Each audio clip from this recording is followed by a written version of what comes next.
Welcome to the Do It Anyway podcast. I'm your host, Maria Redman, here to take you down the road of all things fitness, wellness, nutrition, and everything in between. So, welcome to this week. We are on episode 19, another great episode going down the tube today. I want to thank everyone that's been watching currently and following on all the previous episodes. Thank you so much. If you're new to the channel, welcome. You can follow on YouTube, Spotify, or Applecast. And if you're following on YouTube, be sure to like, subscribe, and share. That helps the algorithm and me out, and I appreciate it. Hey, real quick. You made it. You're at 107 subscribers, baby. I know. Thank you. So I was just going to say thank you so much for everyone. My 100th subscriber sent a message. I need to go back to the video and look. And so he or she, I'm not sure who it was. I need to go back and read. Said, is there going to be a prize? And so I'm going to leave my email at the bottom of this episode and send you a message, and you can email me. Excuse me. Yeah, it says, I'm your 100th. Right. Do I get a prize? Love your podcast, Miss Maria. Miss you. Love you so much. Awesome. So whomever that is. Katie S? Katie S. It says Katie S. Well, whoever Katie S is, because I know a few Katies with S's actually. That's so crazy. I'll send you something. Yes, you'll get a prize. So I'll send you my email address, and then we'll correspond and go from there. So thank you for being my 100th subscriber. And to everyone else that subscribed, thank you so very much. The next goal is to get to 500. So that'll be really cool. And I'll always do a prize when I reach the milestones. I think that'll be really cool. Right? I think that's something that we can shoot for. I think we should definitely keep something, keep them going. Let's keep get it to going. 1,000, Yeah, 5. absolutely. Yeah, let's just, Absolutely. So every milestone will definitely give out a gift. So thank you so much again for following. Excuse me. On this week, we're going to talk about the fastest way for women and men to gain muscle. Because at the end of the day, I think most of us that are in the gym, that's really what we want to know, right? Like, how can I make this process go as fast as possible? So I want to talk about that today. And let me first start by saying the process of putting on muscle is unfortunately not very fast. It can be made faster, which is what we'll discuss, but it really does take a long time to put on lean muscle tissue, which sucks because, we can put on fat in 3 days, but, to put a pound of muscle might take you almost a year. So it really does suck, but there are ways to make this process a bit faster. So let's get into it. For women, of course, we all know that the first thing is probably going to be resistance training, right? If you're a woman that's just kind of getting started into the fitness space and you really want to start to tone up, I think that's the first thing you should be looking to do, just to kind of tighten up a bit much. And I hate to use the word tone because tone indicates a color. So we're really not doing a color on our muscle, but I like to say tighten up. So in order to tighten up, I really like to build compound movements into my clients' programs because that's going to yield you the greatest amount of benefit in the fastest amount of time. And fun fact, when you are a beginner, you do actually put on muscle exponentially faster than someone who's intermediate or advanced. The body just kind of absorbs it a bit more and is just ready to grow. So if you're just getting started, use that to your advantage. Your body does actually grow faster. And that's why as the longer you work out, for those of you that are intermediate and advanced, you notice, okay, I'm not, making as many changes as fast as I used to. It's because the body's starting to get into the adaptation phase. And so that's why it takes a little bit longer. But if you're new, hit it and hit it hard. But hit it hard with these compound movements. And compound movements they move multiple muscle groups at once. That's what a compound movement is. So we're talking your squats, your deadlifts, bench presses, pull-ups, lunges, and rows, like bent over rows. Now, these compound movements also, if you're not careful, can create major injury, right? So let's be smart about it. You might not be able to squat 135 pounds just yet, and that's okay. I think we've gotten so caught up about it needs to be so heavy. Yes and no. It needs to be moderately heavy, but what you need to be doing, which what most people are missing from their program, is taking that muscle group to failure. So, if you're going to start with the squats, use squats and deadlifts, use the Smith machine. It's a bit more balanced. You can really kind of focus on the form a bit more. You can work on your depth range a bit more. You can do things like rest, pause, and know that you're safe to rack the weight if you need to. So you can get a little bit more time under tension. Working with the Smith machine is going to be a really more safe, effective way. Actually, you can do your squats, you can do your deadlifts, you can do your bench press, and your bent over rows, all on the Smith machine. So I would start there with that piece of equipment. Do I like using, free weights, barbell movements? Absolutely. But I just think for beginners, sometimes going the route of the Smith machine is a bit more advantageous. And that as you start to feel more comfortable in the movement and with your form, you've got your foot placement down, you know how to brace your core properly, then moving over to the barbell would be great as well. Unless you have a trainer, and in that case, you're getting more coaching cues, so you'll probably be fine there. So that's the first thing that I would focus on in building muscle fast is resistance training. Get in there, do the big movements first. Yes, you'll have time to do the accessory movements, but right now focus on those big movements. Between all of those movements, you kind of hit everything. Um, Out of that list, though, I would say one that is often not done with beginners, which needs to be done and is a staple in my workout every other day, which are pull-ups. Pull-ups are extremely effective for back and shoulder development, also with grip development, core stabilization. Pull-ups are amazing.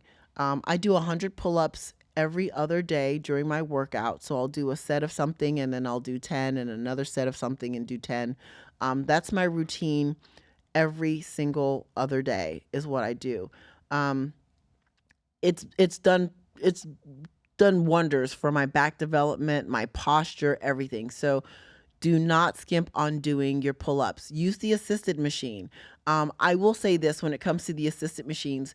If you have the assisted machine in your gym where your feet are just on like a little lever, so you're standing straight up and down, that is the most effective one. If you have the one at your gym where you have to bend your knees and put on the pad, those are okay, but they don't allow you to utilize as much as your core, and a lot of your pull-ups come from your core, not so much. Well, it works everything, but a lot of your core is involved on the pulling motion. So, if you have that type of assisted machine, that's great. And you can also use a band like a super band. Those are those really long, thick bands. You can use those. You can tie it up around the top and put one foot in a loop, and it'll help you just like you're on an assisted. So, whatever you do, ladies, ladies, ladies, do not skip those pull ups. Um, One that's not on the list that I also think is a big staple, and I do these every morning when I get out of bed, are push ups. So I've worked myself up to 100 push ups. Honestly, I have to do the push ups and glute bridges and all that stuff when I first get out of bed because I'm old and my body needs to like warm up. So I figured why not do those movements? So I do 100 push ups every morning when I get out of bed just to kind of get me going. But honestly, people always ask, well, how do I keep my arms so toned and my chest and all that good stuff? I really do think that it's because I do push ups every single morning. So maybe add that to your routine. You don't have to do 100, right? You can start off with just doing, 3 sets of 10. So you've got 30, push ups there. And every couple weeks, challenge yourself and build it up and just make it a routine. Um, this is great for you guys to do as well. But this right now, this one's for the women. So next, when it comes to the resistance training portion, how much, right? So I go to the gym 7 days a week, 90%, 95% of the time, right? As I said in my previous, episode, I was talking about myths. You don't need to train 7 days a week. Now, there's a caveat. I'm a bit more advanced. I've been training for a very long time now. So for my body to get the appropriate stimulus and for my muscles to do what I'd like them to do, I do feel like training 6 to 7 days a week is advantageous for me. But really, 3 to 4 days is about what you need. So, ladies, you definitely need to get into the gym and lift weights 3 to 4 days a week. And honestly, I feel like 4 days is the sweet spot. I'm not talking about cardio. I'm talking about actually lifting weights. Um, I think that that's going to be a great way for you to build muscle fast. And if you're looking for a way to sneak cardio in, as I like to say, you can do squats and then do a movement of kettlebell swings if you want to. You're getting a lot of stimulus there if you do that, and you're working cardiovascular as well. Or you can do your squats and do mountain climbers. You can mix in some type of a metabolic movement, ball slams, if you really just want to get cardiovascular in versus having to go work out and then think about having to get on the treadmill or elliptical. You can just do that in between your sets. And what that's called is active recovery. So you're not doing the squats or deadlifts, you're doing something else while your body's technically recovering from said squat or deadlift. So that's a good way to work in cardio in between sets if you don't want to be on machines and you don't want to be in the gym all week. So 3 to 4 days is going to be optimal. 4 days to me is like I said, the sweet spot. Then rep ranges. So for hypertrophy, which means muscle growth, I have found personally that the rep range between 8 and 15 to be the best spot. In some people that are more advanced, though, I have found that 15 to 20 to be the good rep range. However, that being said, these rep ranges, those muscles need to be taken to failure. Or one, I always like to leave what's called two in reserve. So 2 reps, like I'm pushing, pushing, pushing, and I know that I probably could do 2 more, but the form would be really, really bad. So I leave off those 2. So always have 2 reps in reserve. I think most people, whether they're beginner or advanced, are not getting really great results because they're not training to failure.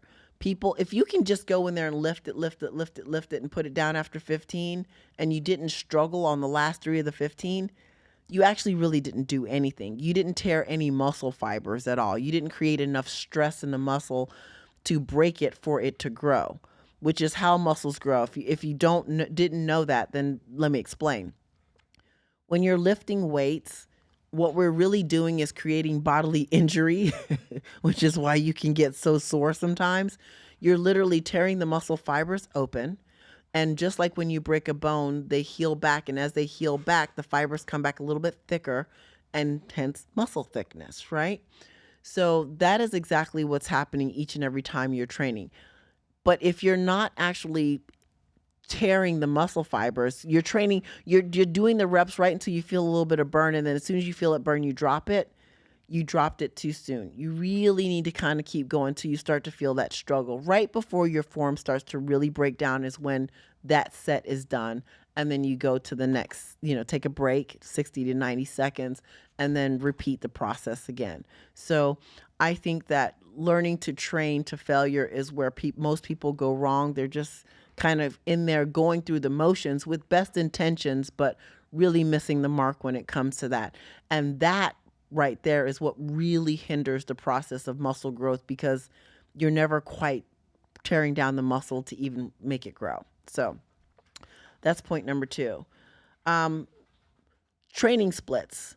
For women especially, I've tried a large variety of training splits with all of my women, and I've kind of started, breaking it down by age group, whether they're perimenopausal or menopausal, because that does matter, energy levels, things of that nature. And really what I found is that for my beginner women, doing a full body workout 3 times a week and then 1 week of a specialty workout like maybe glutes, whatever their weaker body part is, on a fourth day has really yielded great results. But honestly, there's no big magic to it. Um, I like to be a little unorthodox when I train clients. Sometimes, we all, if you've looked at any workout logs, you've all seen the typical back and biceps, chest and triceps. I've gotten far away from doing stuff like that long ago because if I want someone's chest to grow, for my guys in particular, having them do triceps on that same day, well, once I burn their triceps out, that's going to be a limiting factor on them being able to push enough weight to work the chest. So I'll do different things like chest and biceps, or back and triceps, or shoulders and quads. So I don't want you to get too, I say all that to say this, don't get so hung up on the splits. Create a workout for the week that's going to have you hitting all the body parts between those 3 to 4 days, and you'll be golden. Once you get advanced, then you can start becoming nitpicky and doing one body part a day if you want and things like that. But in the beginning, you don't really need to. You don't need to do it. It's not. I think you're overdoing over science at that point. Just the important thing is to get in there with a preset workout, hit the muscles hard, make sure you're training to failure so that you can get the true meat of what you need out of it, and then just move on to the next workout day. So that's how I see it there. And next thing I want to discuss is the amount of load. I mentioned it a little bit earlier. We've been taught that, well, it's a Coleman thing, like nobody want to lift no heavy weight. Well, that is that's what Ronnie says. Ain't nobody want to lift no heavy weight. That's pretty good. I like that. and honestly, when I first got started, I was of that same mind frame, which is probably why they call me Strong Granny, because I was always about moving as much load as I possibly could move. Um, what I've come to learn over time is that it's not always the load, it's how you work with the load, right? So what good is moving, 315 on, I guess deadlifts, but your whole form is off and everything else is moving. Now your back hurts. Like you really didn't do it properly, didn't do it well. So I'm of the mind frame of really moving the appropriate load where you feel it, where you can tear those muscle fibers and you can execute great form and execute good muscle contraction, because that's what it's all about. If you can't feel the muscles that you're working because you're just trying to move the weight, well, now you're a power lifter. And power lifters, if you look at a lot of their bodies, there's really nothing aesthetically pleasing to their body. They have trained their body to just move weight. But if you're looking for aesthetics, you need to drop the weight a little bit and focus more on the form, muscle contraction, mind muscle connection. That's also huge. Like if you can't close your eyes and take your brain to the muscle group that you're working, you're really going to miss out on how intense the contraction can be. And so you're not going to be able to work out as hard. So don't get so caught up in the weight of having to move the whole house. Conversely, ladies, please stop with the padded 5 pound weights. I mean, just unless you're doing lateral raises and front raises, by which laterally your arms don't go out in this plane very often. That's why doing heavy weights very difficult. Here as well, until you build up that strength. Other than that, put those 5 pad and 10 pound pad, put them away. Stop it. And if you're a mom, you've got kids, let me bring this to your mind a little bit. When your kids come to you up until at least age 6, 7, they will jump up and you pick them up like nothing. You just pick them up. You don't even consider it. Well, let me pop into your head. These kids are between 30 and 80 pounds, depending on their age, right? You've been picking them up for years. Women, you are stronger than you're giving yourself credit for. But I'll give you even one better. All of us go to the grocery store, do all our grocery shopping. We get home and we want every bag out of that car in one swoop. One, we don't want to have to come back. We will if we have to, but we're disappointed in ourselves. We will grab all the bags.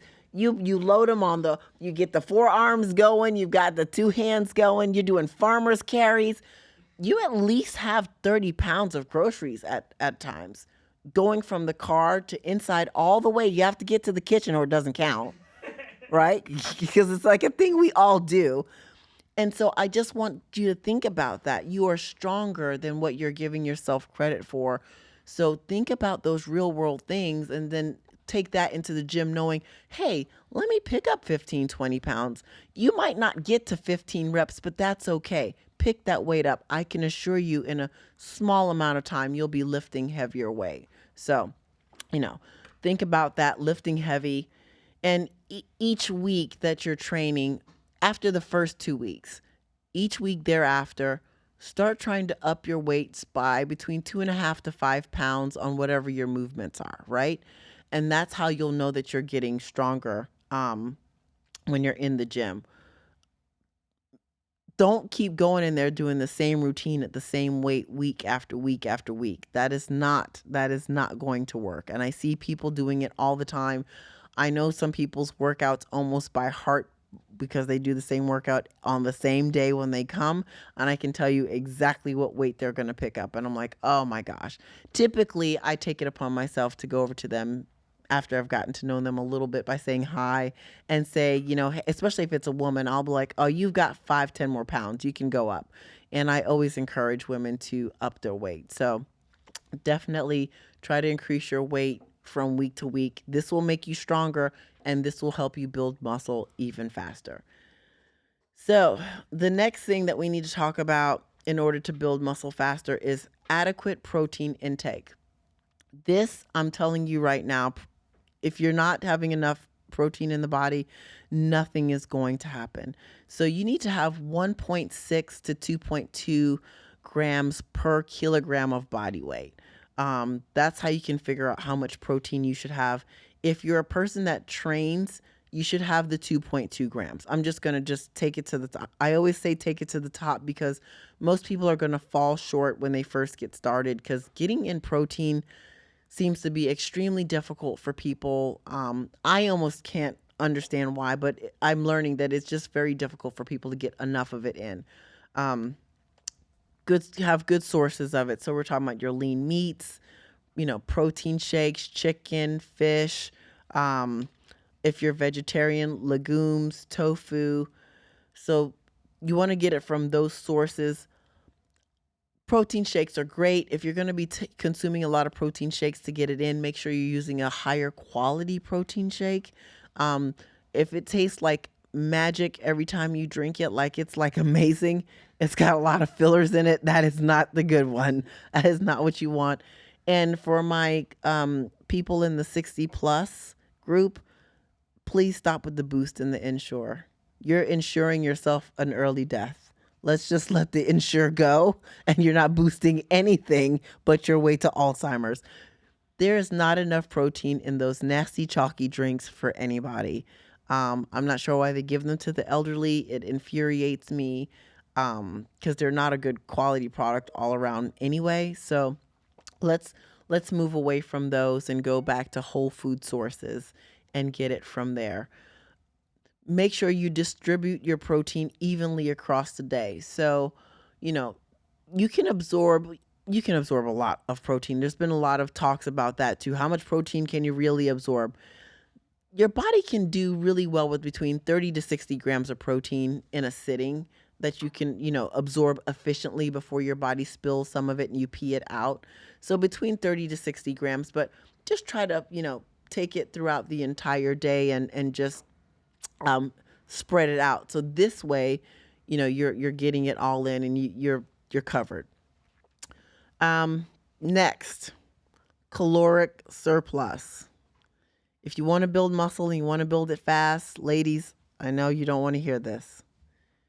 You cannot be a cardio bunny and in a deficit and lifting heavy weights and expect to build muscle. It's not going to happen. I'm so sorry, ladies. You have to be in a caloric surplus. Now, I would start low on the caloric surplus of 100 to 150 calories, 200 if you've got a really good moving metabolism. This way you won't put on any body fat. But if you're in a deficit, there's no way you're going to put on muscle. let me not say that. There is a very fine line, but you need to have a really good, sound nutrition plan and a really sound weightlifting program and cardio routine set up for that to happen. And if you don't have enough of that knowledge, don't even try it because a lot goes into it. I do have some clients that I kind of streamline that way, and it takes a lot of work to do that. So just know that you're going to need to be in a surplus. That's okay. It's good for your metabolism anyway. It's good for quality muscle growth, and it's good to help the muscle grow faster, which is the key. So caloric surplus. Um, Make sure if you're going to do the caloric surplus that you're getting enough carbohydrates. Like, don't try to go caloric surplus and keto. Can you build muscle on keto and a caloric surplus? Yes, but you do need carbohydrates for an energy source. If you're in a caloric surplus and you're on keto, you're not going to get the benefits of what you do ketogenic dieting for. It's kind of an oxymoron. You're doing ketogenic dieting because you want to try to get lean. Um, if you're in a surplus, there's no need to even go with that type of diet nutritional protocol. So just move on from that and make sure you have enough carbohydrates because you're going to need enough energy source to fuel your workouts. So get the carbohydrates in there. To that effect, also, don't skip on healthy fats. You definitely will need them. Protein and fats are the building blocks of muscle. It's not carbohydrates. Carbohydrates, like I said, are an energy source. So you do need protein and fats. Those two are extremely vital to help you build muscle. So make sure you've got that in there. All right. So our next big one is sleep. If you do not sleep, you will not build muscle, period. Forget fast, slow. It's not going to happen. When you're working out in the gym, that is not when the muscle is being built at all. The muscle is being built when you are in your bed at night, sleeping and having recovery. You need adequate amount of deep sleep and you need adequate amount of REM sleep. If you do not track your sleep, I really suggest that everyone should start tracking their sleep because it's vital to all points of our life, not just building muscle, right? Sleep is critical. It's literally when humans go to recharge their battery. And I think that a lot of people don't know how well they sleep or how poorly they sleep and kind of can't figure out what's going on with a lot of the things they suffer with. It really does fall back on your sleep patterns. There are plenty of people that I know that sleep 8 hours a day, but get poor quality sleep. Whereas for myself, I sleep about 4.5 hours a day, but I am out. I have good quality sleep. My sleep scores are always like in the 90s, 90, 95. So I'm getting great quality sleep. So my recovery is always really good. So if you're not sleeping well, figure out ways to get into a better sleep pattern. Get off of your, phone at night or computer, whatever electronics devices you're looking at 2 hours before bed. Cut it out. Start reading maybe a book if you have a hard time kind of settling in at the beginning. Do something else that's going to make you have to, get settled and fall to bed. Set the environment, music, smell, whatever you need, but just create a better environment. If you're still struggling, take things like melatonin or valerian root. Those are very helpful, natural, supplements you can take to help you go to bed a bit more restful and wake up not feeling groggy. So you want to give those a try. Um, Again, prioritize it because if you don't, you're going to be screwed. Now, men, this is going to be quick. For the guys, everything that I said about the females transcend straight to you and more so. For you, though, I think that what's missing for a lot of the men is really focusing on progressive overload. So, what is progressive overload? Progressive overload is taking the weights up on your sets each and every week or adding more sets or more reps. But the one that I love the most, that I feel is most effective with men, is doing a lot more time under tension. I think, guys, you guys want to come in there. You want to just move the weight. And so you're focusing on just repping things out because, it's a whole numbers thing, and you got to just kind of get it in there. Um, and so you're not really focused on the contraction. But if I give you time under tension and say, hey, you're on bench press and I want you to take the weight down 3 seconds, push up for one, or hold for two, and then push up for one, you have to now focus on what's going on. So you have more time to really kind of get into the movement of whatever you're doing a bit more. So I think that for you guys, it's very underutilized. You men, you too also need to be in a caloric surplus. It's not going to work. I know you're trying to get lean and jacked, but you want to put the muscle on first. So you're going to need to be in a caloric surplus or it's not going to happen. And also for you, make sure that you are definitely, guys, getting in enough protein. And I say hover around that 50 gram, go up to about 70 if you're a bigger guy mark per meal.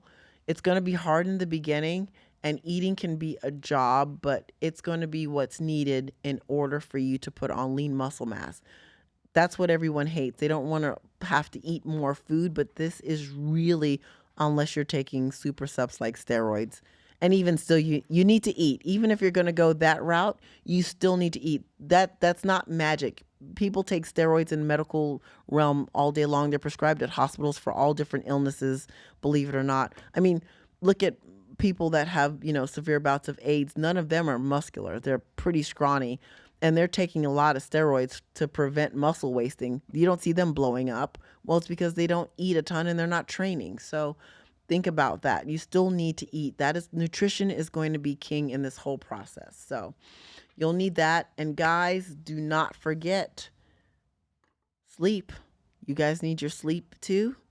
You must go to bed if you want to be lean and jacked at some point. You got to go to sleep. So those are my 5 ways to build muscle fast. You got to have a great program for your workout. You have to have good sleep and recovery. You need to make sure that your protein intake is optimal. Um, Set up the training phases for them to be adequately hard, but not so hard that you're not training yourself into a ground, right? You definitely don't want to do any of that. And I guarantee you, if you follow those basic steps, you will put on muscle faster and sooner rather than later. Trust me on this, I'm telling you. So, that's my way on getting muscle fast. Thank you again for joining me on this podcast of episode 19. Thank you again so much. Like I said, if you're new to the channel, you can watch it on Apple Casts, Spotify, or YouTube. Be sure to like and subscribe, and I will see you all next week with another episode.